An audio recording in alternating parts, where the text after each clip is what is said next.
Hello friends, welcome to motivate with Sonal. जैसे आप सभी ने टाइटल पढ़ा है, आज हम बॉडी शेमिंग रिलेटेड जो फेसिंग कर रहे हैं प्रॉब्लम्स, उस रिलेटेड बात करने वाले हैं। फर्स्ट ऑफ ऑल, आप सभी मुझे ये प्रश्न का उत्तर दीजिए कि सिर्फ और सिर्फ हमारे लुक्स मैटर करते हैं क्या? ओवरऑल सब चीज़ों में सिर्फ और सिर्फ हमारा दिखना ही मायने रखता है क्या? हम कैसे दिख रहे हैं वही ज़्यादा मायने रखता है क्या? नहीं ना। तो लोग फिर ऐसे क्यों करते हैं कि किसी को भी परखना है, किसी को भी जज करना है ना, तो उसके लुक्स के ऊपर से जज किया जाता है। उसको वो देखने में कैसा है, उसका अपीयरेंस कैसा है, इस पे ध्यान लोगों का पहले क्यों जाता है? यही नहीं, ये दिखने पे ही नहीं, तो ये लोग मजाक भी बनाते हैं, उस पर कमेंट्स भी पास करते हैं। देखो ना, वो कितना मोटा है, वो कितना पतला है, वो उसकी आंखें देखो कैसे हैं, उसके दांत देखो कैसे टेढ़े मेढ़े हैं। और वही नहीं तो ये रंग रूप में भी लोगों को कमेंट्स पास करते हैं कि वो रंग से कितना काला है। क्या ये बात, किसी को बॉडी शेमिंग करना, किसी के बॉडी रिलेटेड मजाक उड़ाना, ये बात सही होती है क्या? आप क्यों नहीं सोचते हो कि सामने वाले को कितना हर्ट हो सकता है, उसका दिल टूट जाता है यार। किसी किसी को भी हो, देखो कोई भी इंसान हो, उसको अपनी बॉडी रिलेटेड आप कुछ भी मजाक उड़ाओगे ना, किसी को भी अच्छा नहीं लगता, वो पूरा टूट जाता है। क्योंकि देखो कैसी होती चीज़ है ना, कि कोई भी अगर अपना होता है, अपना बहुत नज़दीक का होता है, और वो हमारा मजाक उड़ाता है ना, वो चीज़ें सामने वाले को हर्ट पहुंचाता करती है, उसका दिल तोड़ देती है। तो ऐसे चीज़ों को भूले ना भुला सकते हैं वो लोग। किसी को भी हक नहीं है किसी की बॉडी रिलेटेड मजाक उड़ाने का, किसी को बॉडी शेमिंग करने का किसी को भी हक नहीं है। जैसे भी है, वो सब भगवान की रचना से ही उन्होंने उनको बनाया हुआ है। तो आपको किसी ने अधिकार नहीं दिया है कि किसी को आप हर्ट कर सको, किसी की बॉडी शेमिंग कर सको, या फिर किसी के बॉडी रिलेटेड मजाक उड़ा सको। देखो कैसे होता है पता है क्या? सामने वाला जिसका आप मजाक उड़ा रहे हो, वो इस हद तक टूट जाता है ना, क्योंकि वो चीज़ें ना उसके दिमाग में, दिल में, वो ना जिंदगी भर याद रहती है। वो भूले ना भुला सकता है वो चीज़ को, और वो अपने आप को कोसते रहता है। वो कभी कभी बहुत ज़्यादा डीमोटिवेट भी हो जाता है। आप ये सोचिए ना, किसी का मजाक उड़ा के, किसी को हर्ट करके, वो शायद ऐसा भी हो सकता है कि सामने वाला बहुत ज़्यादा डिप्रेस हो, डीमोटिवेट हो जाए, और वो डिप्रेशन में चला जाए। बहुत कुछ हो सकता है। तो ना, किसी को अधिकार नहीं है किसी की बॉडी शेमिंग करने का। अगर कोई ऐसे कर रहा है ना, तो उसे हम कैसे हैंडल करें, हम खुद को कैसे मोटिवेट करें, ये सब चीज़ों से हम बाहर कैसे निकले, या फिर ऐसे लोगों को जो हमारी बॉडी शेमिंग कर रहे हैं, बॉडी का मजाक उड़ा रहे हैं ना, तो ऐसे लोगों को कैसे हम ट्रीट करें, आज का वीडियो इसी बारे में। देखो ना, हमें चुपचाप सहना है, ना किसी को हमें जवाब देना है, मुंह तोड़ जवाब नहीं देना है। हमें सिचुएशन अनुसार हमें समझदारी से काम लेना है। देखो, ये जो मजाक उड़ाते हैं, हर टाइम हमारे ऊपर हंसते रहते हैं, हमारी बॉडी शेमिंग करते रहते हैं ना, तो ऐसे लोग ना बहुत बुरे होते हैं। इन लोगों को आप समझाने की भी कोशिश करोगे ना, तो ये नहीं समझने वाले हैं। ये समझाते हम किसे हैं? जो समझ सकते हैं, ऐसे लोगों को हम समझा सकते हैं। तो ये लोग ना वैसे ही बहुत ज़्यादा बुरे होते हैं, क्योंकि इनको ना मज़ा आता है दूसरों का मजाक उड़ा के। देखो, अगर समझने वाला इंसान समझ जाता ना, तो आज बांसुरी बजाने वाला महाभारत कभी नहीं होने देता। तो समझदारी से कैसे काम करना है, तो मैं बताती हूँ। देखो, समझदारी से काम करना इन द सेंस कि क्या, खुद पे विश्वास रखना, खुद पे अटूट विश्वास रखना। मैं जैसा भी हूँ, मैं ये दुनिया में only one and only one person ही ऐसा हूँ। मेरे जैसा ये दुनिया में और कोई है ही नहीं। मैं उस इंसान पे कैसे उंगली उठाऊं जिसने सृष्टि का निर्माण किया है, सृष्टि रची है। भगवान के ऊपर मैं कैसे उंगली उठाऊं? जिसने पूरी सृष्टि की रचना रची है, उसने मुझे खुद रचा है, तो मैं उसके ऊपर क्यों उंगली उठाऊं? सारी दुनिया जो उनके इशारों पे चलती है, उनकी जो क्रिएटिविटी है, उनकी जो क्रिएशन है, उस पर मैं उंगली कैसे उठा सकता हूँ? ये पूरे ब्रह्मांड की रचना उन्होंने की हुई है। तो मुझे कोई हक नहीं है उनके ऊपर उंगली उठाने का। जो भी दिया है मैं उनका धन्यवाद करता हूँ कि जैसे भी आपने मुझे बनाया है, बहुत अच्छी तरीके से आपने रचना की है।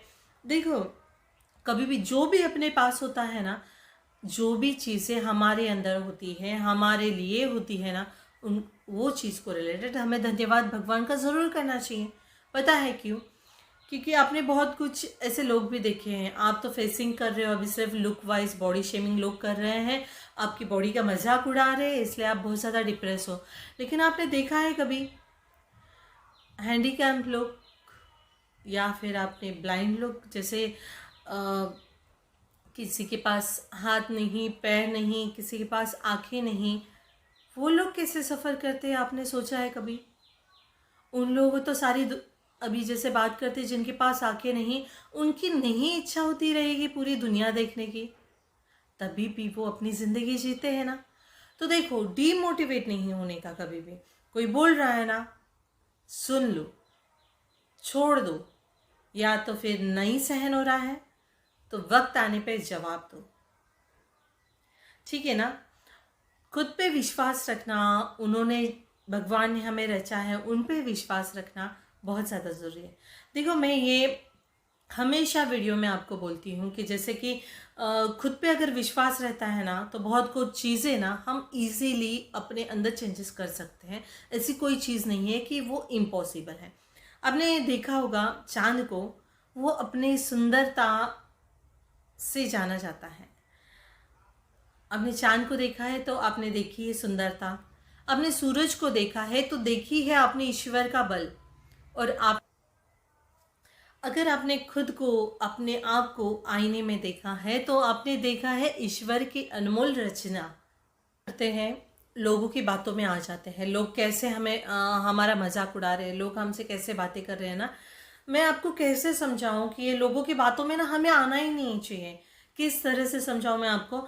आपने सुना है ये चीज़ कि लोग ना अमृत खरीदने के टाइम पे भी अ, भैया से पूछते, भैया अमृत मीठा तो है ना, और घर जाके उस पर नमक लगा के, मिर्च लगा के खाते हैं। तो लोग ऐसे ही होते हैं। लोगों की बातों में नहीं आना है। लोग हमेशा, लोगों को खुश करना, लोगों के हिसाब से चलना ना हमारे बस में नहीं होता। और ऐसे लोग होते हैं ना, ये कोई मैटर ही नहीं करना चाहिए। और इन लोगों को ना अपने से ना बहुत ज़्यादा ही डिस्टेंस मेंटेन करके रखना है उनसे। ये लोगों से जितना हो सकता है ना उतना ना डिस्टेंस मेंटेन करिए, क्योंकि अगर अभी डिस्टेंस हमने मेंटेन नहीं किया ना, तो ये लोग ना हमारी ज़िंदगी पर हावी हो जाते हैं। हम ना, हमारी ज़िंदगी ना उनके हिसाब से, जैसे वो चाहते हैं कि उनके हिसाब से हमारी ज़िंदगी चले, तो ऐसे लोगों से ना तुरंत डिस्टेंस मेंटेन करना बहुत ज़रूरी है। जो हमारा मजाक भी उड़ाते हैं, हमें बॉडी रिलेटेड शेमिंग भी करते हैं, ऐसे लोगों को डिस्टेंस में रखिए, अपने से दूर रखिए। नहीं समझ में आ रहा है, बोल दीजिए। ये लोग कोई मैटर नहीं करते अपनी ज़िंदगी में ना, इनसे हमें कुछ ज़िंदगी में सफलता मिलने वाली है या फिर कोई स्टेज पे हम जाके पहुंचने वाले हैं। तो ये सिर्फ और सिर्फ हमें नीचा खींचने की कोशिश करते रहते हैं, और कुछ भी इनका रहता नहीं है। देखो, हम ना दूसरों की बातों में आके, जिन्होंने, भगवान जी ने जो क्रिएशन किया हुआ है उस पर हम कभी भी शक नहीं कर सकते हैं। जैसे भी बनाया, हर एक को हर एक अपने अपने हिसाब से सही है। कोई ऐसा परफेक्ट नहीं है दुनिया में। भगवान ने ऐसे ही सबको बनाया है, कुछ ना कुछ किसी के अंदर कमियां है ही है। ऐसे कोई भी ये दुनिया में perfect in the sense 101% perfect कोई भी नहीं है। तो ये परफेक्शन के पीछे भी नहीं भागना चाहिए। लोग बोल रहे हैं तो बोलने दो, अवॉइड करो, इग्नोर करो। जितना हो सकता है ना डिस्टेंस मेंटेन करो। अपने आप को कभी भी लो फील कराना नहीं है लोगों की वजह से। ये चीज़ आपको ना ठान के ही रखनी है। अभी दूसरी बात आती है कि बहुत ऐसे लोग रहते हैं ना कि इस बार बार हर्ट करते रहते हैं, ये शेमिंग करते रहते हैं। या तो आपके पास ना 3 चॉइस होती है, या तो उनकी बात सुनो और वहाँ वो रास्ते से निकल जाओ। सेकेंड ऑप्शन होता है कि वो बोल रहे हैं ना, स्माइल करो और निकल जाओ। और थर्ड पॉइंट है कि मुंह तोड़ जवाब दो। देखो, ये फर्स्ट पॉइंट है ना, इसमें तो मैं बिल्कुल एग्री नहीं हूँ कि उनकी बातें सुनो और वहाँ से निकल जाओ। उनको कोई अधिकार नहीं है ना बोलने का हमें, तो बोल रहे हैं, सुन लीजिए, सुन लीजिए, सिर्फ सुन लीजिए। एक वक्त आता है, पता है आपको, जब हम किसी को आंसर नहीं करते हैं, वहाँ से चले जाते हैं, वो भी चीज़ उनको बहुत ज़्यादा हर्ट करती है, क्योंकि ना वो सिर्फ बोलते जा रहे हैं, बोलते जा रहे हैं, बोलते जा रहे हैं, और हम उसका रिप्लाई नहीं दे रहे, स्माइल कर रहे हैं, वहाँ से निकल जा रहे हैं। एक हिसाब से उसको ये आंसर ही मिल जाता है कि मुझे कोई फ़र्क नहीं पड़ता, तुम्हें जो बकवास करनी है तुम कर लीजिए। ये होती है चीज़ें।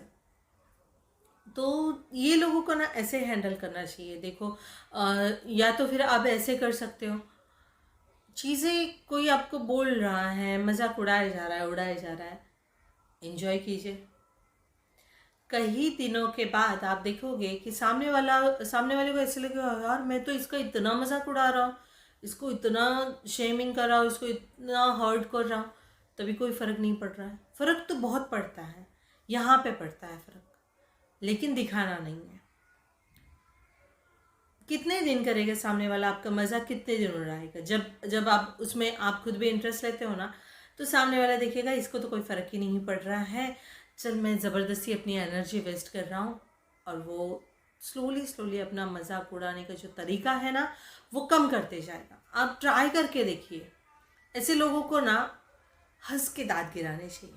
ऐसे लोगों को मुंह तोड़ जवाब नहीं देना है, मुंह तोड़ जवाब ऐसे देना है, हंस के दांत गिरा के। ऐसे ही लोग सही तरीके में लाइन पे आ जाते हैं, ये फैक्ट है। और थर्ड पॉइंट और लास्ट पॉइंट ये है, एक चीज़ ध्यान पे रखना कि हमेशा ना लाइव एग्जाम्पल फॉलो करो। आपने देखा है यूट्यूब पे हो गया, सोशल मीडिया पे आपको ऐसे काफ़ी सक्सेस स्टोरी मिलेगी, जिन्होंने अपनी बॉडी रिलेटेड या फिर कोई शेमिंग कर रहा था, कोई मजाक उड़ा रहा था, उस रिलेटेड ना बहुत मोटिवेशनल स्टोरीज वो लोग डालते हैं, यूट्यूब पे भी है, और आपको सोशल मीडिया पे काफ़ी ऐसी स्टोरीज मिल जाएगी जो ना सक्सेस हो गए हैं, जो सक्सेस हुए, उन्होंने कैसे स्ट्रगल किया है, उन्होंने क्या क्या, जैसे आप अभी फेस कर रहे हो ना, वैसे वो फेस कर रहे थे, लेकिन उन्होंने वो टाइम पे कैसे उन्होंने स्ट्रगल किया है, उन्होंने कैसे सामना किया है ये लोगों का, और इवन यही नहीं, ये सक्सेस तक कैसे पहुँचे। एक एग्जांपल देती हूँ। एक फैमिली थी, उसमें एक लड़की है और एक उसकी मम्मी है, ठीक है। वो लड़की दिखने में ना एवरेज थी, मीन्स ओके ओके थी, और उसकी स्टडी भी ना ओके ओके थी। उसको उसकी माँ हमेशा बोलती थी, उसके घर वाले हमेशा बोलते थे कि तू इतनी अच्छी नहीं दिखती कि तेरे लिए रिश्ते खड़े हो जाए करके। हमेशा उसको रिश्तेदारों से, अपनी माँ से ऐसे सुनाई पड़ता था कि तेरे को ना तो कोई भी लड़का नहीं मिलेगा, तेरे से कोई भी शादी नहीं करेगा, कैसे चलेगा तेरा ये, कुछ तो कर, कुछ तो कर। तो वो ना माँ को सिर्फ एक क्वेश्चन बोलती थी, रिश्तेदारों को एक ही बताती थी, आंसर देती थी, आप देखना एक टाइम ज़रूर आएगा कि लड़कों के लाइन ना ऐसी खड़ी हो जाएगी। वो लड़की ने ना करके दिखाया। उतने वो पढ़ाई में भी एवरेज थी, बट उसने इतनी स्टडी की, इतना हार्ड वर्क किया, और वो लाइफ में ना आज वो जज बन गई है, और इतनी उसके रिश्ते के लिए ना लाइन लगी पड़ी है। अभी उनको समझ में नहीं आ रहा है, उनको घर वालों को समझ में नहीं आ रहा है कि लड़का कौन सा इसके लिए परफेक्ट है। तो ऐसे ही भी होता है। देखो, कोई भी हमारे कलर को लेकर मोटापा, या फिर पतले हैं, या फिर दांत आड़े टेढ़े हैं, या फिर आंखें ही देखो इसके कैसे, तो डीमोटिवेट नहीं होना। जितना हो सकता है ना ऐसे मोटिवेशनल स्टोरीज देखिए, अपने आप को मोटिवेट रखिए, और आप बहुत अच्छे हो, जैसे भी हो बहुत अच्छे हो। अपने आप को हमेशा ना पैम्परिंग करते करते रहिए, और अब जब भी आप खुद को पैम्पर करते हो ना, तो हमेशा ये बोलना, वाह मैं कितनी अच्छी हूँ, मैं कितना अच्छा लग रहा हूँ, मैं कितना खूबसूरत हूँ, या फिर कितनी खूबसूरत हूँ। ऐसी सारी ना पॉजिटिव सेंटेंस अपने आप को बोलना बहुत ज़्यादा ज़रूरी है। इससे ना हमें कॉन्फिडेंस मिलता है, हम नहीं कभी भी गिव अप नहीं करते हैं, और ना हमारे लाइफ में ना एक इंटेंशन बन जाता है हमारे लाइफ जीने का। और जब भी ऐसा लगता है ना कि मैं अच्छी नहीं लग रही हूँ या कुछ ऐसे, तो अपने आप को ना ज़रूर आईने में देखना और उनका ना धन्यवाद ज़रूर करना, क्योंकि ऐसी रचना ना आप अकेले आप ही हो और आप बहुत अच्छी तरीके से लाइफ में सक्सेस भी हो सकते हो। तो कभी भी अपने आप को कम नहीं समझिए। वीडियो अच्छी लगी रहेगी तो लाइक ज़रूर करिए, और हाँ, आप ये बारे में ना क्या सोचते हो प्लीज़ कमेंट्स में ज़रूर बताइए। जो भी ये चैनल पर न्यू है प्लीज़ सब्सक्राइब कर दीजिए, और जिन्होंने भी सब्सक्राइब किया है उनका दिल से धन्यवाद। और हाँ, ये जो बेल आइकॉन आता है ना, उसे प्रेस ज़रूर कर दीजिए, क्योंकि मैं जो भी न्यू वीडियो अपलोड करूँगी ना, तो उसका नोटिफिकेशन आपको हर टाइम मिलता रहेगा या फिर मैसेज मिलता रहेगा। ठीक है, थैंक यू, अपना ख्याल रखिए।